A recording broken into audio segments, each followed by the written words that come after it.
જગતઃ પિતરો વંદે પાર્વતી પરમેશ્વર। નમસ્કાર વિદ્યાર્થી મિત્રો।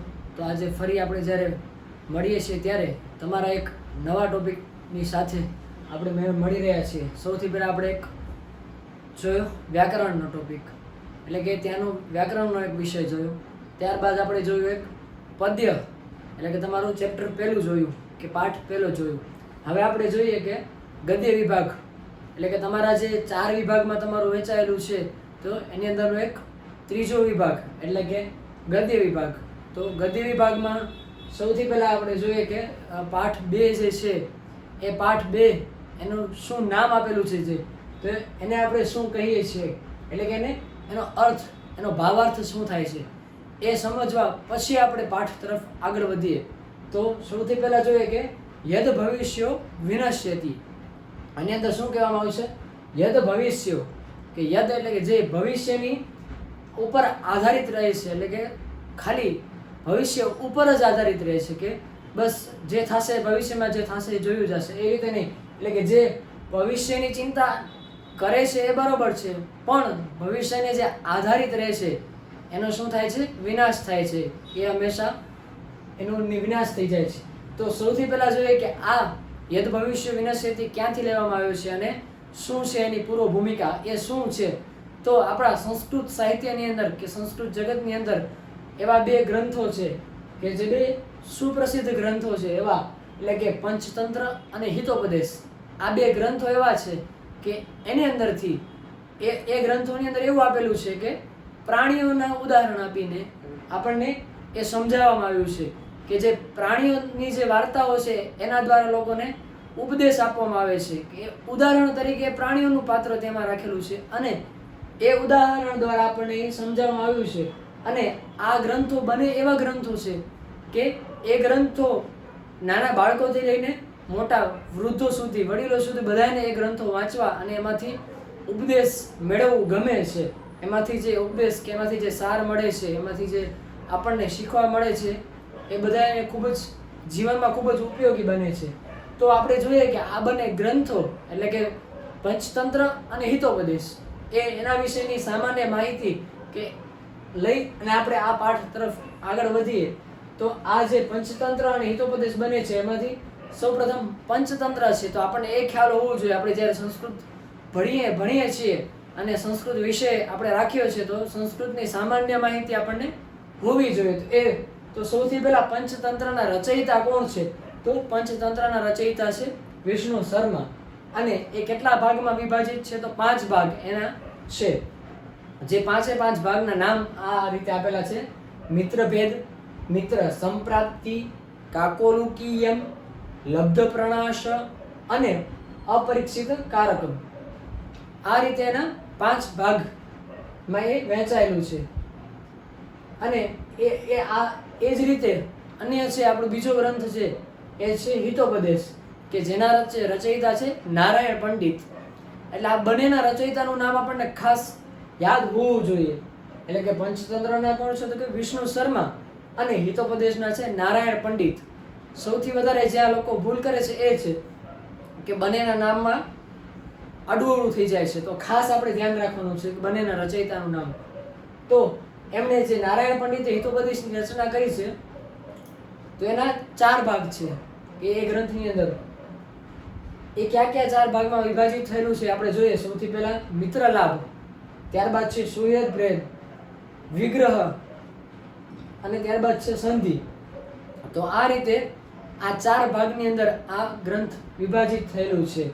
તો હવે જોઈએ કે આ જે આપણો જે પાઠ છે ચેપ્ટર 2 કે પાઠ બીજો, તો એ આ બંને ગ્રંથમાંથી પંચતંત્રમાંથી પણ લેવામાં આવ્યો છે અને હિતોપદેશમાંથી પણ લેવામાં આવ્યો છે। તો એ ક્યાંથી લેવામાં આવ્યો છે?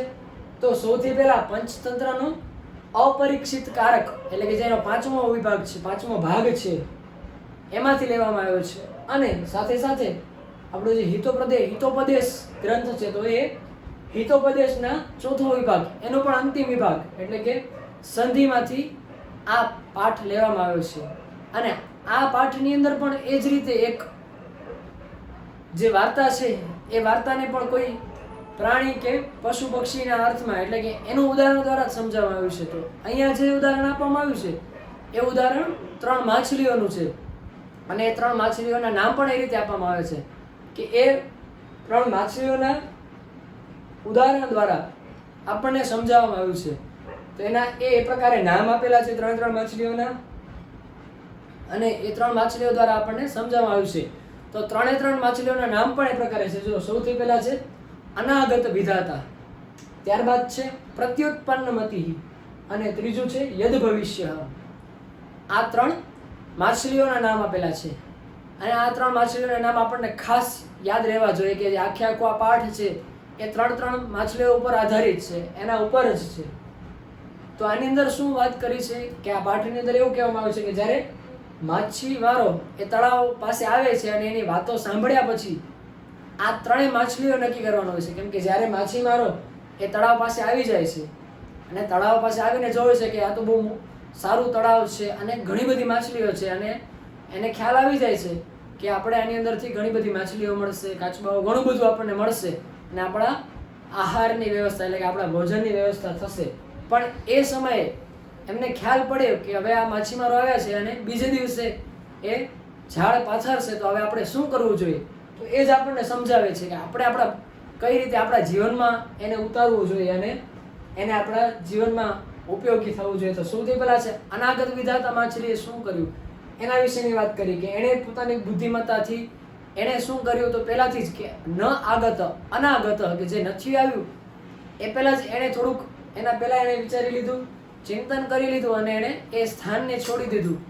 પછી બીજું છે પ્રત્યુત્પન્નમતિ, પ્રતિ ઉત્પન્ન એટલે કે જે ઉત્પન્ન એ સમયે જ્યારે પરિસ્થિતિ આવી એ પરિસ્થિતિમાં આપણે કઈ રીતે શું નિર્ણય લેવો જોઈએ. પહેલાં એ શું કીધું કે આપણે થોડુંક સજાગ રહેવું જોઈએ, કે આપણને એવું દેખાય કે આગળના સમયમાં કંઈક આવવાનું છે તો એ પહેલાં આપણે તૈયારી રાખવાની. એક કહેવત છે કે પાણી પહેલાં પાળ બાંધી લેવી જોઈએ. તો એ રીતે આણે શું કર્યું, પાણી પહેલાં પાળ બાંધી લીધી. પછી પ્રત્યુત્પન્નમતિ, તો એ પ્રતિ ઉત્પન્ન એ જ સમયે જે પરિસ્થિતિ આવી એ સમય નિર્ણય લેવો જોઈએ. એ બુદ્ધિમાન વ્યક્તિ છે કે જેણે જે સમય આવી ગયો છે હવે આપણે શું કરવું જોઈએ, એ સમય પ્રમાણે સમયમાં આપણે કઈ રીતે ચાલવું જોઈએ એ વિચાર કોણે કર્યો, પ્રત્યુત્પન્નમતિએ. અને એ જ્યારે સમય આવ્યો એમાંથી નીકળી ગઈ, માછીમારોની જાળમાંથી નીકળી ગઈ, તો એ શું થઈ ગયું, એણે પણ એક સારું કામ કર્યું કે યોગ્ય સમય એણે નિર્ણય લઈ લીધો. પણ જે ફસાણી અને જેનું લાસ્ટમાં અંતમાં મૃત્યુ થયું એવી છે યદ ભવિષ્ય નામની માછલી છે. તો આ જે યદ ભવિષ્ય નામની માછલી એટલે એ શું છે કે આ હાલના સમયમાં જે આળસુ લોકો છે કે જે બસ ભવિષ્યના આધારે જ જીવવાવાળા લોકો છે એનું ઉદાહરણ આ છે. યદ ભવિષ્ય એટલે શું છે તો કે જે ભવિષ્યની જ ચિંતા, આ જે થશે જોયું જશે, તો એ જે થશે એ જોયું જશે એ વાળી આ માછલી એટલે કે જે યદ ભવિષ્યનું ઉદાહરણ આપ્યું છે કે બસ એ જ એને ચિંતા કાંઈ નહીં, ભવિષ્યમાં જે થશે એ જોયું જશે, આપણે શું કામ ચિંતા કરવી જોઈએ. એ માછલી અને અંતમાં એનો જ નાશ થશે. આ બંને માછલીઓ છૂટી જશે, પણ નાશ કોનો થશે કે જે ભવિષ્ય ઉપર નિર્ધારિત એટલે કે કાંઈ જે ચિંતા કર્યા વગર આળસુ થઈને બેઠા રહેવું કે જે થશે એ જોયું જશે. તો હવે આપણે નસીબ, આ જે રીતે નસીબના ભરોસે રહેનારી માછલી કે આ લોકોને કઈ રીતે એની આખી કથા છે એટલે કે આ જે પાઠ છે આપણો, હવે એ આ પાઠ તરફ આપણે આગળ વધીએ તો આપણે એ પાઠમાં કઈ રીતે એ વર્ણન કરેલું છે એનું એ આપણે જોઈએ કે હવે આપણે જે તમને મેં વાત કરી એ 3 માછલીઓના ઉદાહરણની, તો હવે આપણે એ પાઠ તરફ આગળ વધીએ. તો સૌથી પહેલા શું કીધું છે જો કે પૂરા એકસ્મિન જલાશય, પહેલાના સમયમાં એક જળાશયની અંદર એટલે કે તળાવની અંદર અનાગત વિધાતા પ્રત્યુત્પન્નમતિ યદ ભવિષ્ય ચેતી ત્રયોઃ મત્સ્યાઃ વસંતી સ્મ. એટલે કે શું કહે છે કે પૂરા એકસ્મિન જળાશય, પહેલાના સમયમાં એક જળાશયની અંદર 3 માછલીઓ કે જે મેં હમણાં તમને ઉદાહરણ આપ્યું, 3 માછલીનું 3 નામ કે તમને જે યાદ કરવાના છે, અનાગત વિધાતા, પ્રત્યુત્પન્નમતિ અને યદ ભવિષ્ય. આ નામ પણ એટલા માટે જ આપેલા છે કે જેના આધારે આપણને ખ્યાલ આવે, એનો નામનો અર્થ તમે સમજો તો તમને સરળ પડશે. કે જે પહેલા મેં વાત કરી છે અનાગત કે ન આગત, કે જે નથી આવ્યું, એ જે વસ્તુ હજી આવવાની છે, આપણને એનો અંદેશો મળી ગયો છે, આપણને ખ્યાલ આવી ગયો છે, તો એ અનાગત. પછી પ્રત્યુત્પન્નમતિ કે જે એ સમયે જે સ્થિતિ ઊભી થઈ પ્રતિ ઉત્પન્ન, એ જ સમયે ઉત્પન્ન થયેલી સ્થિતિ, તો એની સામે કઈ રીતે લડવું. અને ત્રીજું નામ હતું યદ ભવિષ્ય, કે ભવિષ્ય ઉપર જ રહેનાર. આ 3 માછલીઓના નામ. તો એ શું કરતી હતી? 3 માછલીઓ ત્યાં વસંતી સ્મ, કે 3 માછલીઓ રહેતી હતી. સ્મનો પ્રયોગ અહીંયા છે કે વસંતી તો હતી, પણ વસંતી એ બરોબર છે કે વસે છે, પણ વસતી હતી. સ્મનો પ્રયોગ છે એટલે વસતી હતી, નિવાસ કરતી હતી. પણ શું થાય છે? અથ કદાચિત તમ જલાશયમ દૃષ્ટવા, કે તો એક સમય એવું થયું કે એ જળાશયને જોઈને, એક સમયની વાત છે કે જ્યારે એ જળાશય એટલે કે એ તળાવને જોઈને, દૃષ્ટવા એટલે કે જોઈને, ધીવરે હિ ઉક્તમ, કોણ આવે છે ત્યાં જળાશય પાસે કે તળાવ પાસે? માછીમાર આવે છે. ધીવરહ એટલે કે માછીમાર. તો એ ધીવર એટલે કે એ માછીમારો ત્યાંથી પસાર થયા અને એમણે આ તળાવ જોયું, જળાશય જોયું, અને એણે કીધું કે ઓહો બહુ મત્સ્યોયમ હૃદહ, કે એણે જોઈને એણે વાત કરી માછીમારોએ કે વાહ ખૂબ જ સારું તળાવ છે કે જેની અંદર બહુ સારી એવી માછલીઓ છે. બહુ મત્સ્ય કે ઘણી બધી માછલીઓ આ તળાવની અંદર છે. કદાચિત અપી ન અસ્માભી અન્વેષિત, કે આપણે આવું ક્યારે શોધ્યું નથી, કે આપણે આવું ક્યારે પ્રાપ્ત કર્યું નથી, કે આવું ક્યારે આપણે જોયું નથી કે આટલી બધી માછલીઓ આવા સારા તળાવમાં હોય, આવા તળાવમાં હોય. તો તદ્યદ્ય આહાર વૃત્તિ સંજાતા, શું કહે છે? તદ અદ્ય, તો આજે આપણે શું થઈ ગયું? આપણને એક આહારની વ્યવસ્થા, વૃત્તિ એટલે કે વ્યવસ્થા, કે આપણી હવે આપણા માટે એક ભોજનની સારી વ્યવસ્થા થઈ ગઈ. સંજાતા એટલે કે થઈ ગઈ, સંજાતઃ નથી. શું છે ત્યાં? સંજાતા છે, કેમ કે આહારની વૃત્તિ છે એટલે સ્ત્રીલિંગમાં છે. આહારની વૃત્તિ છે એટલે સંજાતા. બીજું કોઈ અહીંયા હોત તો શું છે? સંજાતઃ, પણ ત્યાં શું છે? સંજાતા. આહારની વૃત્તિ એટલે કે આહારની વ્યવસ્થા આપણા માટે સારી એવી થઈ ગઈ છે. તો હવે આપણે શું કરશું? સ્વઃ, આજે નહીં પણ ક્યારે? કાલે આપણે, કેમ કે એ લોકો તો ત્યાંથી પસાર થતા હશે એટલે એણે વિચાર્યું છે કે આપણે કાલે એકદમ વ્યવસ્થા સાથે, એટલે કે સ્વ અત્ર આગમ્ય, કે કાલે આવતીકાલે આપણે અહીંયા આવીને શું કરશું? મત્સ્ય કુર્માદયો વ્યપાદયિત્વા ઇતિ નિશ્ચય. નિશ્ચય કરવું એટલે નક્કી કરવું. કે એ લોકોએ શું નક્કી કર્યું? તો કે કાલે આપણે અહીં આવીને શું કરશું? મત્સ્ય, એ તમે પરિચિત હશો શબ્દથી, કે મત્સ્ય એટલે માછલી અને કુર્મા એટલે કાચબો. તો માછલીઓને અને કાચબાઓનું આપણે શું કરશું? તો કે માછલીઓ અને કાચબાઓને એટલે કે મત્સ્ય અને કુર્મા, આ બંનેનું આપણે શું કરશું? વ્યપાદયિત્વ એટલે કે એને આપણે મારી નાખશું. એને આપણે પકડી લેશું જાળમાં, અને પકડી લેશું એટલે આપણા માટે શું થશે? ભોજનની વ્યવસ્થા થશે. તો આ રીતે એ લોકોએ શું કર્યું કે એ લોકોને ખૂબ જ સારું એવું તળાવ મળી ગયું. હવે આપણે આગળ જોઈએ કે શું થાય છે આની અંદર. આ આટલી વાત કરી, તો એ લોકોએ જે વાત કરી એ રીતે કે આ લોકો માછીમારો છે, એ માછીમારો ત્યાં તળાવ પાસે પહોંચી જાય છે અને આ તળાવ જોવે છે. અને તળાવની આ વાત હવે કોણ સાંભળે છે? આપણે જોવાનું છે કે આ ચર્ચા થઈ, આ આપણે જોયું, તો હવે આપણે એ પણ જોઈએ આગળ કે આ જે માછીમારોએ વાત કરી કે આપણા માટે વ્યવસ્થા થઈ ગઈ, એટલે હવે એને કોણ સાંભળે છે? કે અહીંયા એ અથ તેષામ, કે એ લોકોની તત્ કુલિશોપમમ, કુલિશ એટલે કે વજ્ર સમાન વાતોને, કુલિશ એટલે વજ્ર, ઉપમા એટલે કે વજ્ર સમાન જે છે એવા વચન એટલે કે વાક્ય, કે ખૂબ જ ધારદાર વજ્ર જેવા વાક્યો સાંભળીને સમાકર્ણ્ય, કર્ણ એટલે કે એના કાનની અંદર પડે છે. કોના? તો કે મત્સ્યા, કે જે 3 માછલીઓ છે એ માછલીઓના કાનની અંદર એ વાત પડે છે. એ વાત માછલીઓ સાંભળે છે અને પરસ્પરમ પ્રાહુ, પરસ્પર શું કરે છે? વાતો કરે છે. કેમ કે એ જે માછીમાર છે એ કિનારે ઊભા છે એટલે એની વાતો આ 3 માછલીઓ સાંભળે છે.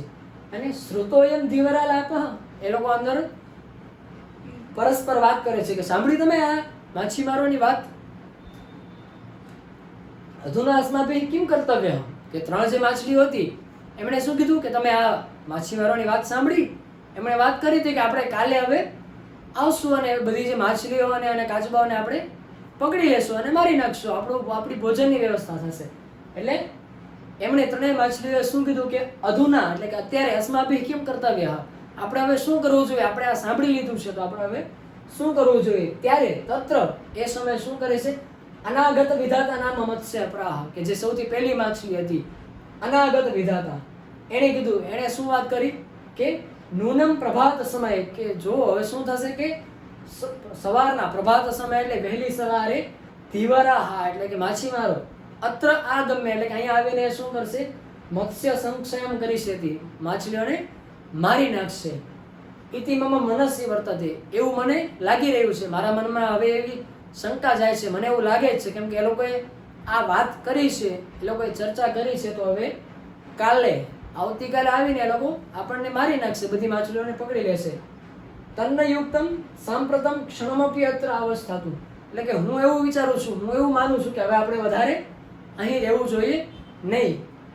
અસ્માભિ રાત્રો કિંચિત સમીપમ સારઃ, કે આપણે રાતના સમયમાં જ નજીકમાં ક્યાંય પણ કોઈ પણ એવી જગ્યા હોય, એટલે કે કોઈ તળાવ હોય, નદી હોય, તો ત્યાં આપણે ચાલી જવું જોઈએ. ગંતવ્યમ તો જવું જોઈએ ના અર્થમાં જે તમે વિધિલિંગ લકાર ભણ્યા છો એ જ છે કે ગંતવ્યમ એટલે કે આપણે નજીકમાં જ ક્યાંય કોઈ એવું નદી કે તળાવ કે કંઈ પણ હોય તો ત્યાં આપણે ચાલ્યું જવું જોઈએ. અહમ તાવત જલાશયંતરમ ગચ્છામિ, એટલે હું ત્યાં હવે જાઉં છું. એટલે એટલું બોલી અને તે કોણ, સૌથી પહેલા અનાગત વિધાતા નામની જે માછલી છે એ તે ચાલી જાય છે ત્યાંથી. પછી અપરહ એટલે કે બીજી જે માછલી છે કોણ છે, પ્રત્યુત્પન્નમતી. પ્રત્યુત્પન્નમતી એટલે એ સમયે જેની ઉત્પન્ન એટલે કે જે પરિસ્થિતિમાં એ સંજોગો પ્રમાણે એમાંથી નીકળી શકનાર એ માછલી હતી. એણે પણ કીધું કે ભવિષ્ય અર્થે, કે ભવિષ્યના અર્થમાં શું છે, પ્રમાણાભાવાત, કે પ્રમાણના અભાવથી આપણી પાસે એની કોઈ સાબિતી નથી, આપણને કોઈ ખ્યાલ નથી, આપણને બહુ આઈડિયા નથી. એટલે કે પ્રમાણાભાવાત કુત્રમાયા ગંતવ્યમ, મારી પાસે કોઈ એવું પ્રમાણ નથી કે આ મારે છે જ, તો મારે ક્યાં જવું જોઈએ અત્યારે. એટલા માટે શું કહે છે કે તદુત્પન્ન યથા કાર્યમ તદ અનુષ્ઠેયમ, કે જે તદ ઉત્પન્ન, કે એ સમયે જે પરિસ્થિતિ આવે, એ કામ આવે, તો એ સમયે આપણે શું કરવું જોઈએ, એ સમયે આપણે એની નિર્ણય લઈ અને એને પાર પાડવું જોઈએ.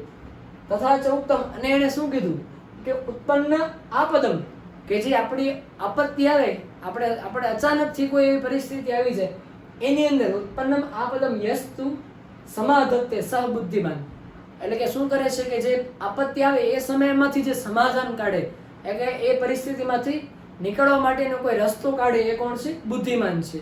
એટલે એ રીતે આ માછલીએ શું કર્યું, એણે એમ કહી દીધું કે પ્રત્યુત્પન્નમતી, કે એ જે મને અત્યારે કોઈ પ્રમાણ દેખાતું નથી કે એ લોકો આવશે જ, મારી પાસે કોઈ એવું પ્રમાણ નથી, પ્રૂફ નથી કે જેના કારણે હું જાઉં. જે થશે એ પરિસ્થિતિ આવશે તો એ પરિસ્થિતિમાંથી જે રસ્તો કાઢી શકે એ કોણ છે, એ બુદ્ધિમાન વ્યક્તિ છે. અને અંતમાં જે ત્રીજી માછલી છે, તતઃ યદ ભવિષ્ય ઉત્તમ, ત્રીજી માછલી છે એનું નામ છે યદ ભવિષ્ય. તો એણે શું વાત કરી, ધીવરાણામ વચન માત્રેણ, કે ખાલી માછીમારોની વાતો સાંભળીને, એટલે કે એ લોકો તો વાતો કરતા હોય, એની વાતો સાંભળીને આપણે શું ન કરવું જોઈએ કે પિતૃ પૈતામહિકસ્ય, કે આપણા બાપ દાદાના વખતની, કે જે પિતા કે પિતામહ, કે પિતાજીના વખતની કે દાદાના વખતની આ જગ્યા છે કે જલાશયસ્ય ત્યાગમ ન યુજ્યતે, કે આ વર્ષોથી આપણા આ પેઢી, આપણે જે કહીએ કે પેઢી દર પેઢી, કે વર્ષોથી આપણા પિતા આપણા દાદા જે જળાશયની અંદર રહ્યા છે એ જળાશયને આપણે ત્યાગ ન કરવો જોઈએ.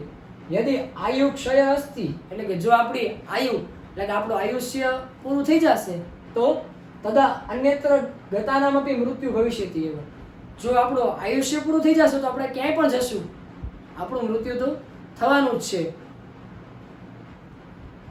અન્યત્ર ગતાનામપી મૃત્યુ ભવિષ્યતિ એવ, કે આપણું આયુષ્ય પૂરું થઈ જશે તો આપણે અહીંયા રહેશું કે અન્ય કોઈ પણ જગ્યાએ જશું, પણ જો આપણું આયુષ્ય પૂરું એક વખત થઈ ગયું તો આપણે ક્યાંય પણ જશું, આપણું હંમેશા મૃત્યુ થવાનું જ છે. એટલા માટે શું કહે છે કે ઉત્તમ ચ, એટલા માટે થઈને એની અંદર એ લોકોએ કહેવામાં આવ્યું છે કે એણે કીધું આ રીતે વાત કરતા કરતા એણે શું કહી દીધું, એક વાત એણે એ પણ કરી કે એક શ્લોક પણ છે, એટલે કે એણે એક વાત કરી કે આપણે એવું સાંભળવા મળ્યું છે, આપણે એવું ક્યાંય સાંભળ્યું પણ છે કે યદ ભાવી ન તદ ભાવી યદ અભાવી, એટલે કે શું છે કે જે નથી થવાનું, એટલે કે જે દેખાઈ રહ્યું છે કે નથી થવાનું એ હંમેશા નથી જ થવાનું. યદ અભાવી, અભાવી છે એટલે કે જે ભવિષ્યમાં કાંઈ નથી થવાનું એ આપણને ખ્યાલ છે તો એ નથી જ થવાનું, અને જે ભાવિ છે અન્યથા, અને જે ભવિષ્યમાં થવાનું છે એ તો થવાનું જ છે. તો પછી ઇતિ ચિંતા વિષગ્ન, એક વખત ફરીથી રિપીટ કરી દઉં છું, ફરીથી વાત કરી દઉં છું. યદ અભાવી એટલે કે ભવિષ્યમાં એનું કાંઈ થવાનું જ નથી, જે વસ્તુ ભવિષ્યમાં કાંઈ થવાની નથી, આપણને ખ્યાલ છે કે નથી થવાની એ હંમેશા ભવિષ્યમાં નથી જ થવાની, અને જે થવાનું છે એ થવાનું જ છે, એટલે એને કોઈ રોકી શકવાનું નથી. તો પછી શા માટે તમે ચિંતાના વિષને તમે પીવો છો? ચિંતાના વિષને પીવો નહીં, અને તમે શું કરો કે એને ચિંતાના વિષને દૂર કરી અને તમે શું કરો કે એનું ઔષધ, એટલે કે જે આ બાબત ઉપરની વાત કરી એ ઔષધ રૂપી સમાન છે, એટલે કે ઔષધ સમાન આ બાબત છે કે જે નથી થવાનું એ નથી થવાનું એ વાત, અને જે થવાનું છે એ તો થવાનું જ છે. તો આ બંને વસ્તુ રૂપી ઔષધિ અયમ અગદહ કિમ ન પીયતે, તો આ જે ઔષધિ એટલે કે આ જે બાબત રૂપી ઔષધિ છે, આ જે ઔષધિ રૂપી આ બાબત છે જે આપણે વાત કરી, તો એ તમે શા માટે નથી પીતા? તમે એ વિચારીને ચાલો કે જે થવાનું હશે એ થશે, અને જે નહીં થવાનું હોય નથી જ થવાનું. તો તમે શા માટે આ જે ચિંતારૂપી વિષ પીવો છો? એ ચિંતારૂપી વિષ પીવા કરતાં તમે આ ઔષધિ પીવો, એટલે કે આ ઉપરની જે વાત કરી એ તમે કરો. અને આગળ હવે શું થાય છે જુઓ કે આ વાત કર્યા પછી બીજે દિવસે શું થાય છે? અથ તયો નિશ્ચયમ જ્ઞાત્વા, એટલે કે આ લોકોની વાત સાંભળીને કે આ ત્રણેય ચર્ચા કરી લીધી, અને ત્રણેયની ચર્ચા થયા પછી શું કર્યું? અથ તયો, એટલે કે આ બંનેની ટોટલ ત્રણેય છે, પણ આ બંનેની વાત સાંભળીને કોની? તો કે બીજી માછલી, એટલે કે પ્રત્યુત્પન્નમતી અને યદ ભવિષ્ય, આ બંનેની વાત સાંભળીને હવે શું કરે છે?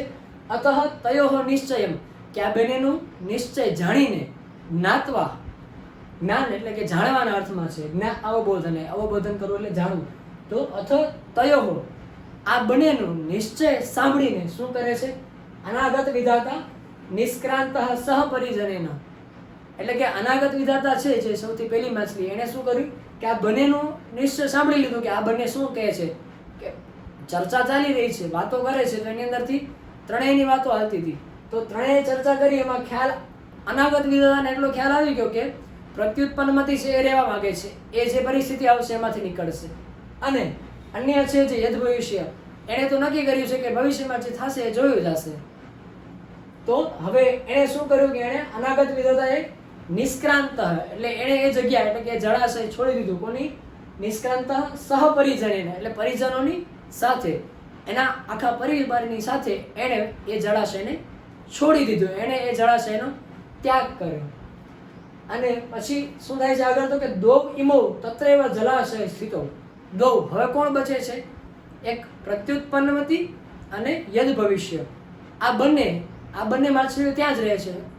શા માટે? તો કે એકે એવું નક્કી કર્યું છે કે જે પરિસ્થિતિ આવશે એમાંથી હું નીકળીશ, કેમ કે જે એ પરિસ્થિતિમાંથી નીકળે, મતલબ જે એ સમયે ઉત્પન્ન થયેલી આપણી કોઈ પણ તકલીફ, કાંઈ પણ પરિસ્થિતિ હશે એમાંથી જે રસ્તો કાઢે એ બુદ્ધિમાન, એવું બીજી માછલી વિચારે છે. તો હવે અને ત્રીજી માછલી છે એણે તો શું નક્કી કર્યું છે કે એના નામ પ્રમાણે યદ ભવિષ્ય, કે જે ભવિષ્યમાં થશે એ જોયું જશે, આપણે કોઈ ચિંતા કરવી નથી. એટલે કે એ બંને, એટલે કે પ્રત્યુત્પન્નમતી અને યદ ભવિષ્ય એ જ જગ્યાએ રહે છે, એ ક્યાંય જતા, બંને માછલીઓ ક્યાંય જતી નથી. અપરદ્યુહુ ધીવરેહી, એટલે કે પછીના દિવસે જ્યારે શું થાય છે કે અન્ય દિવસે સવારે ધીવરેહી આગત્ય, એટલે કે જે માછીમારો હતા એમણે આવીને, આગત્ય છે આવીને, જલાશય જાલમ ક્ષિપ્તમ, એમણે શું કર્યું? આવીને જળાશયની અંદર જાળ ફેંકી, જાલમ ક્ષિપ્તમ, ક્ષિપ્ત કરવું એટલે ક્ષેપણ કરવું એટલે ફેંકવું, એમણે જાળ ફેંકી, જાળને પાથરી દીધી. જાલે ને બદ્ધ, એટલે એણે જાળ ફેંકી તો બધી માછલીઓ ફસાઈ જવાની છે, એટલે જાલે ને બદ્ધ, કે જાળની અંદર જે બંધાઈ ગઈ, કેમ કે એક વખત જાળ પથરાઈ ગઈ એટલે એ બધી માછલીઓ એની અંદર ફસાઈ ગઈ.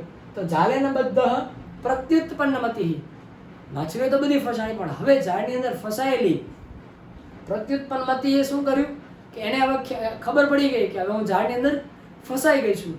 અને એણે પહેલાં પણ વાત કરી હતી કે જે પરિસ્થિતિમાંથી નીકળી જાય, આપણી સામે કોઈ પણ એવી પરિસ્થિતિ આવે, કોઈ પણ ગમે તેવી પરિસ્થિતિ આવે એની અંદર આપણે જે નીકળે એ સમયે એમાંથી જે ઉપાય શોધે એ બુદ્ધિમાનતા. હવે એણે એ બુદ્ધિમત્તાનું અહીંયા એણે પ્રદર્શન, એટલે કે એની બુદ્ધિ એને દેખાડી કે કઈ રીતે નીકળે છે. તો મૃતવદ આત્માનમ સંદ્રોષ્ય સ્થિત, મૃતવત એટલે એણે શું કર્યું? માછલી એકદમ સ્થિર થઈ ગઈ, કે જાણે કે મરી ગઈ હોય એ રીતે. પ્રત્યુત્પન્નમાંથી એણે શું કર્યું કે પોતાની જાતને આત્માનમ, આત્માનમ એટલે કે પોતાની જાતને એણે મૃતવત, મરેલાની જેમ એણે રાખી દીધું, અને લોકોને એવું દેખાય એ રીતે એણે પોતે એક યુક્તિ સાથે એણે પોતાને સ્થિર કરી લીધી, એટલે કે એ જોતા માછીમારોને એવું લાગે કે મરેલી છે, અને તેથી તતો ઝાલાત અપસારિત, અને એણે શું કર્યું કે જે રીતે આ મરેલી માછલી જોઈ એટલે એ લોકોએ તો ઝાડ ઉપર કરી, તો એ અંતમાં તતો ઝાલાત અપસારિત એટલે મરેલી માછલી છે એટલે એ લોકોએ બહાર કાઢી, અને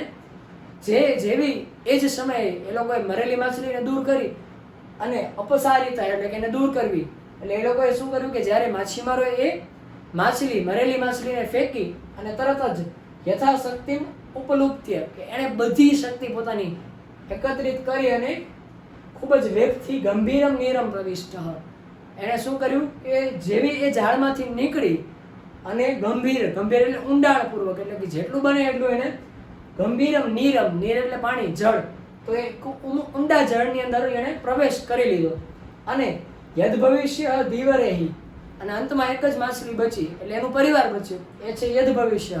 કેમ કે એણે તો પહેલેથી જ એ વિચાર કર્યો હતો, એનો વિચાર શું હતો કે જે ભવિષ્યમાં થશે એ આપણે જોઈ લઈશું.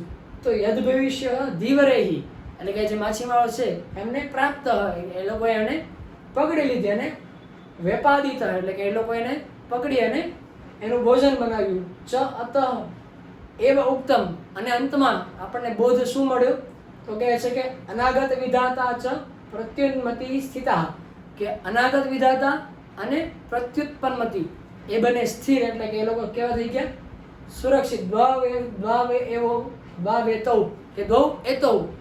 આ બંને શું કર્યું સુખમ એધતે, શા માટે સુખમ એધતે, એધતે એટલે કે એધ વૃદ્ધો એટલે કે વૃદ્ધિ, એ લોકોને શું મળ્યું સુખની પ્રાપ્તિ થઈ. સુખ શા માટે મળ્યું તો આની અંદર આ જે આખા પાઠનો જે સાર છે એ આપણને આ એક જ શ્લોકમાં એટલે કે બે જ લાઈનમાં આપણે સમજી શકીએ છીએ કે અનાગત વિધાતા અને પ્રત્યુત્પન્નમતિ. અનાગત વિધાતા એ તો આપણે સૌથી પહેલા જ સમજી ગયા છીએ, 2 થી 3 વખત આપણે એ વસ્તુને સમજ્યા કે અનાગત વિધાતા કે જે આવે છે કે આપણને અંદેશો આવી ગયો છે, ખ્યાલ આવી ગયો છે કે આ જ ઘટના બનવાની છે નજીકના સમયમાં, તો આપણે જે ઉક્તિ પ્રમાણે કે પૂર આવે પહેલા આપણે પાળ બાંધી લીધું, કે પાણીથી પહેલા આપણે પાળ બાંધી લીધું, એટલે એટલા માટે એ સુખી થઈ ગઈ, એ બચી ગઈ. અને પ્રત્યુત્પન્નમતિ એ પણ શા માટે બચી ગઈ તો કે ઉત્પન્નમતિ કે એ જ સમયે જ્યારે એની પરિસ્થિતિ આવી કે હવે એ ઝાડમાં ફસાઈ ગઈ ત્યારે એણે શું કર્યું કે એણે પોતાની બુદ્ધિ દ્વારા કે એણે સૌથી પહેલા પ્રત્યુત્પન્નમતિ એ જ આ પાઠની અંદર એણે શું કીધું હતું કે એ પાઠ આની અંદર જ આગળ જ્યારે એનો સંવાદમાં કહે છે કે જે એ સમયે જ્યારે તમારી પરિસ્થિતિ આવે અને એ પરિસ્થિતિમાંથી જે સાચો રસ્તો કાઢી દેખાડે એ જ કોણ છે બુદ્ધિમાન છે.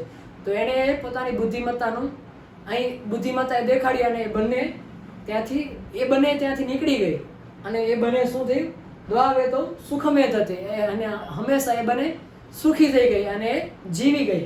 પણ શું થયું કે યદ ભવિષ્ય વિનશ્યતિ એટલે કે જે ભવિષ્ય માટે બેઠી હતી માછલી કે જે ભવિષ્યમાં થશે એ જોયું જશે, તો એને શું થયું એનું શું થયું વિનશ્યતિ એનું નાશ થઈ ગયું કે માછીમારો એને પકડી ગયા, અને એને માછીમારોએ જે રીતે જોયું હતું કે આપણી ભોજનની વ્યવસ્થા તો એ માછીમારોનું ભોજન બની ગઈ.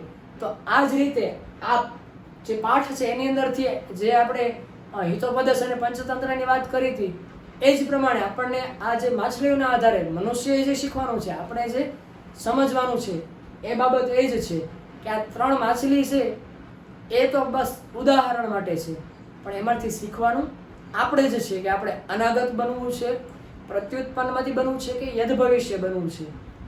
અનાગત બનશું તો પણ આપણે વાંધો નથી, પ્રત્યુત્પન્નમાંથી બનવા માટે આપણી પાસે એક ક્ષમતા હોવી જોઈએ કે આપણી પાસે એટલા વિચારો આપણી પાસે હોવું જોઈએ કે આપણે એ પરિસ્થિતિમાંથી નીકળી શકીએ, અને આપણે એ પરિસ્થિતિમાંથી નીકળીએ તો આપણે કોઈ તકલીફ ન થાય. પણ જો આપણે યદ ભવિષ્યની જેમ રહીએ કે આળસુ થઈએ અને કાંઈ પણ કર્યા વગર બસ બેઠા રહીએ, એક જ વિચાર કર્યા કરીએ કે જે કાંઈ વાંધો નહીં ભવિષ્યમાં જે થશે એ જોયું જશે, તો એમાં આપણે શું થાય છે હંમેશા જે યદ ભવિષ્યની જેમ રહે છે આળસુ બનીને કાંઈ પણ ન કર્યા વગર બસ ભવિષ્ય ઉપર જ એટલે કે આપણું જે થશે એ આપણા નસીબ એટલે કે જે નસીબ ઉપર રહેનારા લોકો છે એનું લાસ્ટમાં અંતમાં શું થાય છે વિનશ્યતિ એટલે કે નાશ પામે છે. તો આ રીતે આપણો આ જે બીજો પાઠ એટલે કે ગદ્ય, આમ ગદ્ય 1 અને પાઠ નંબર ચેપ્ટર 2 તો એ આપણે જોયું કે જેનું નામ જ છે યદ ભવિષ્ય વિનશ્યતિ. તો આ રીતે છે. હવે તમારે ટૂંક સમયમાં જ્યારે તમારી પરીક્ષા પણ લેવાની છે તો પાઠ 1 અને પાઠ 2 બંને પાઠ માટે તમારે પરીક્ષા લેવાની છે. તો એની અંદર MCQ તમારે કરવાના છે, એક વાક્યના પ્રશ્ન જવાબ તમારે હશે, અને એ સિવાય તમને જે વ્યાકરણનો એ મુદ્દો તમે ભણી ગયા છો તો એ વ્યાકરણના મુદ્દામાંથી વ્યાકરણનો જે સ્વાધ્યાય છે એ સંપૂર્ણ સ્વાધ્યાય તમારે જોવાનું છે કે જે યસ્તન ભૂતકાળમાંથી વર્તમાન કાળ છે કે વર્તમાન કાળમાંથી આજ્ઞાર્થ લોટ લકારમાં છે, ધાતુરૂપ ઓળખાવાના છે. તો એ બધા મુદ્દાઓ તમારે એની તૈયારી કરવાના છે અને તમારા નજીકના જ સમયમાં પરીક્ષા લેવાની છે. તો એના માટે સૌ વિદ્યાર્થી મિત્રોને બેસ્ટ ઓફ લક. ખૂબ જ સારી તૈયારી કરો અને ખૂબ જ સારા માર્ક મેળવો.